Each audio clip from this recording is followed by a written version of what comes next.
Ashley Bowden here for The Buzz, and we are on the red carpet for the premiere of Drugstore June. We're catching up with the cast. You don't want to miss it. The carpet starts right now. You were going to give me a consultation for plastic surgery. It's not what I do here. But just if you were, what do you think you would do to my face? I'd probably start with your mouth. Like lip filler? No, I would sew that sucker shut.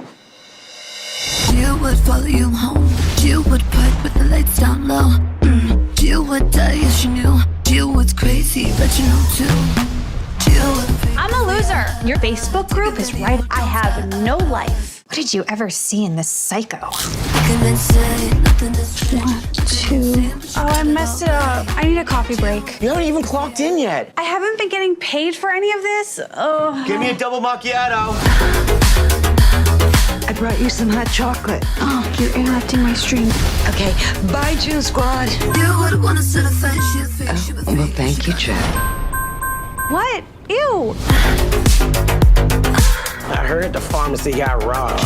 What the hell happened in here? What's your name? At Forever June on everything except Snap at June Forever. No, honey, your real life, actual name. Thank you. So tell us about the film and your role in the film. How close is your character to who you are in real life? Like, would you hang out with her?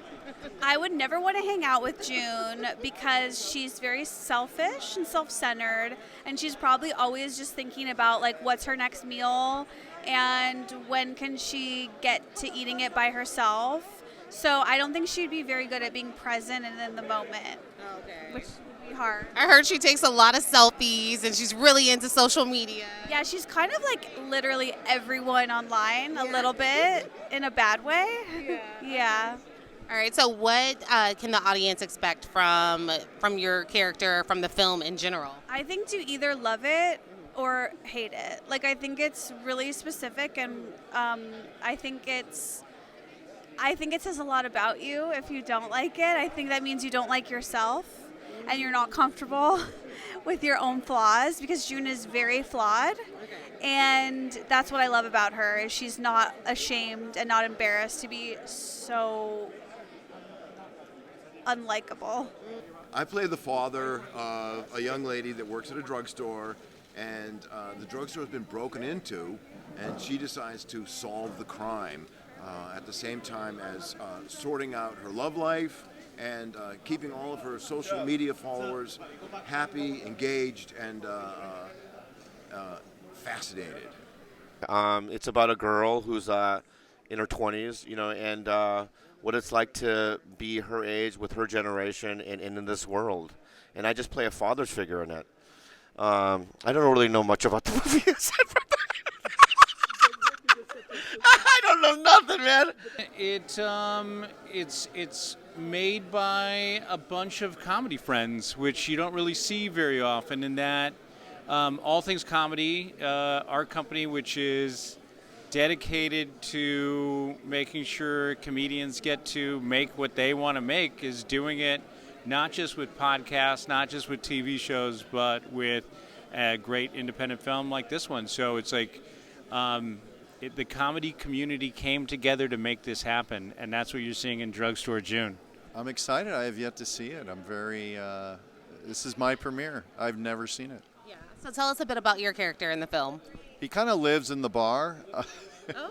He's one of those guys, so I don't want to spoil anything, but he's I get to work with Bobby Lee, which is always fun, and I thought Esther Perel was really great. So she's a stand-up, but I'd never worked with, so I was excited to play with her. Yeah. So this film is tackling a lot of the fun and funny topics, but very serious topics that millennials and Gen Zs deal with. Social media, being a fake social media influencer, and living with your parents. How was that, tackling those kind of, conversations in this film, or themes in this film? Yeah, I think sometimes the best way into heavy themes is through comedy. Yes. So I think it's a really funny movie and a funny story, and it lives in the reality of what is challenging about the social media world, but I think it's ultimately a comedy. So I don't think it's preaching anything, or it doesn't have any solutions. Yes, I play Esther Pavitsky's ex-boyfriend, who she has been obsessively stalking since their breakup, and almost gets him wrapped up in a criminal investigation because of her obsession. So my role, I literally get to play a vape store employee, which is very on brand for me. It took a lot of acting to do that, and it's pretty method acting. I go to vape shops pretty constantly in my life just to get the role down. It's really fun, but it's the scene is great. It's with Bad Baby. Danielle Bergoli's in it in the same scene, so it's just a fun moment. Sorry. How was it working with Bad Baby? You guys first name basis? Bad? It was first name basis? Me and Bad? It was awesome. I mean, it's like, it was just so cool to see. And then I think when I share this, a lot of my friends are going to be like, what are you doing? This is so cool. It's such a fun. She was great. She's so funny, just like watch. She has such her own like persona. She's really funny. She showed up in like a $400,000 car. I think the car is more expensive than the budget for this film. Oh my goodness, that must have been a sight to see. Yeah, Rolls Royce, orange seats. Did you sit in it? I wanted to. Visually, I did. Okay. But it was a lot of fun. And I just think I got to play a character that I thought was true to my brand. I get casted so much for like a TikToker or a YouTuber, so to play something like a vape store, I was like, hell yeah, we're working our way out of our comfort zone. It was, I was just saying, it was really easy. They were working very fast. I remember that. Like I had a scene play a doctor in it. And I was in and out of there in like 2 hours, which is like unheard of. And how fast they were working made me a little nervous. And then I saw the final product. I was like, they're amazing. Like everybody who worked on this is amazing. Oh, I'm Esther's brother in the film. There's Esther. Yeah. There's Esther, and then I'm in there for for a couple minutes. Okay. A couple of pivotal minutes. Ooh, so you're shaking some things up. Who's to say? Hey, who's to say? Okay. I don't know. Am I? I don't know. You gotta watch the movie to find out if I'm shaking things up. So what's the big takeaway for the audience in this film? Oh, I'm not sure. I haven't seen it yet. Oh. Yeah. So it'll be a surprise for you too. I'm excited to find out what the takeaway. Oh, it was. I play a wonderful security enforcement specialist. Had a great time on set, man. It's a brief scene, but it's a scene nonetheless, and it was a great time. And I'm sure people are going to enjoy the whole film. Okay. And what can we expect from you coming up? Oh, a lot of stand-up comedy, man. I'm touring the country, doing stand-up comedy. A couple of animated projects. I got a cartoon coming called Good Times. A couple of movies. I just did a movie called I Left My Heart in Colombia. I got a series on Amazon right now playing called Sellies. Look up Sellies on Amazon Prime, Dirty Cops LA. I'm just all over the place. So my role, I play a customer at the drugstore that June works at. And it's a very comedic scene, so I'm excited to see it all come together. Okay, so is it a lot of action, or give us a little bit more tea about the scene? Oh, it's the opening scene, so you'll see it really quick. Okay. Yeah, and it kind of sets the tone for the movie and the character that June is. So I play Randy. I work at Freddy's Spaceships, the burger restaurant that I'm pretty sure Esther's character used to work at. And it's a very, very small scene, but I'm there and I take her order and I just kind of take her order and I bring her the food, and I'm Randy. So, and I actually, when I was filming it, I worked at Fatburger at the time. So.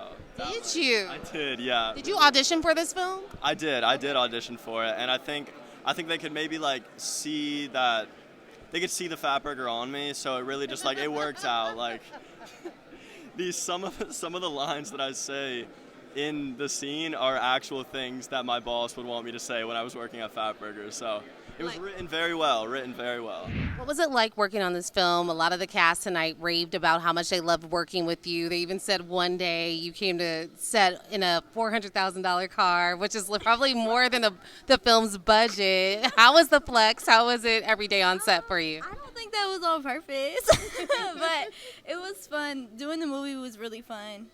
Everybody that I worked with was really fun to work with, and it was comfortable. I didn't feel too much pressure. It was really fun. Okay, sounds like a good time. So, this film surrounds or has themes surrounding social media, which is a area that you've dominated.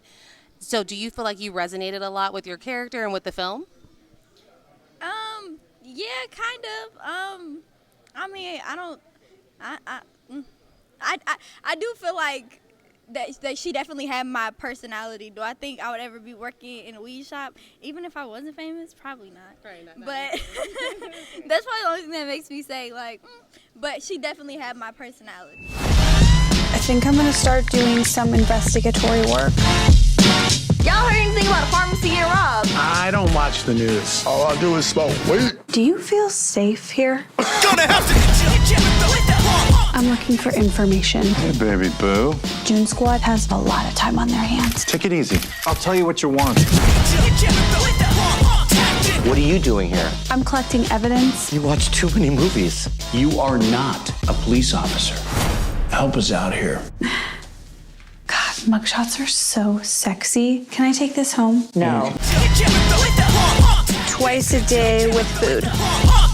What a cute TikTok bio. Hey, what's up, y'all? It's Danielle Bergoli, and you've been buzzed.